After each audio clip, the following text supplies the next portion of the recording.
नमस्कार मित्रांनो, स्वागत आहे तुमचं पुन्हा एका नवीन व्हिडिओमध्ये। मित्रांनो, भारतीय शेअर बाजारामध्ये लवकरच एक ऐतिहासिक घडामोड पाहायला मिळणार आहे।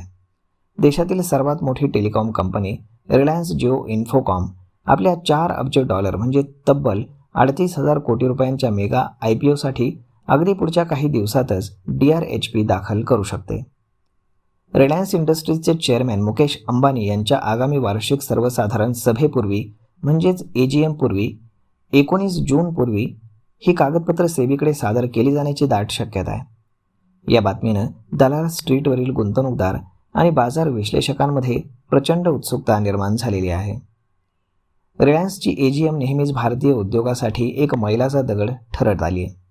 गेल्या वर्षी ऑगस्टमध्येच मुकेश अंबानी यांनी 2026च्या पहिल्या 6 महिन्यामध्ये जिओचा IPO आणण्याचे संकेत दिले होते।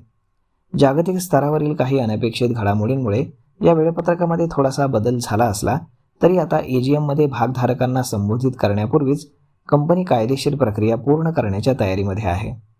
अर्थात यावरती रिलायन्सकडनं अद्याप कुठलंही शिक्कामोर्तब झालेलं नाही, परंतु AGM मध्ये त्याचं डिक्लेरेशन केलं जाऊ शकतं। गेल्या काही महिन्यांमध्ये अमेरिका आणि इस्रायल यांच्यातील युद्धजन्य परिस्थितीमुळे भारतीय शेअर बाजारामध्ये मोठी अस्थिरता पाहायला मिळाली। या जागतिक तणावाचा फटका अगदी रिलायन्सलाही बसला। 2026 मध्ये रिलायन्सच्या शेअरमध्ये आतापर्यंत 15% घसरण झाली आहे। तर रिफायनिंग बिझनेस प्रभावित झाल्यामुळे जानेवारी ते मार्च तिमाहीतील नफ्यामध्ये 13% घटही झाली होती। याच कारणामुळे जिओच्या IPOला थोडा उशीर झाला। यावर्षी भारतातील IPO बाजारपेठ प्रचंड मंदावली असून फोनपे सारख्या बड्या कंपन्यांनीही अनिश्चिततेमुळे आपलं पाऊल मागे घेतलेलं आहे। कोटक महिंद्रा ॲसेट मॅनेजमेंटचे MD निलेश शहा यांच्या मते प्रमोटर आणि गुंतवणूकदारांमध्ये व्हॅल्युएशनमध्ये मतभेद असल्यानं बाजार काहीसा सुस्तावला होता, परंतु आता परिस्थिती बदलतेय।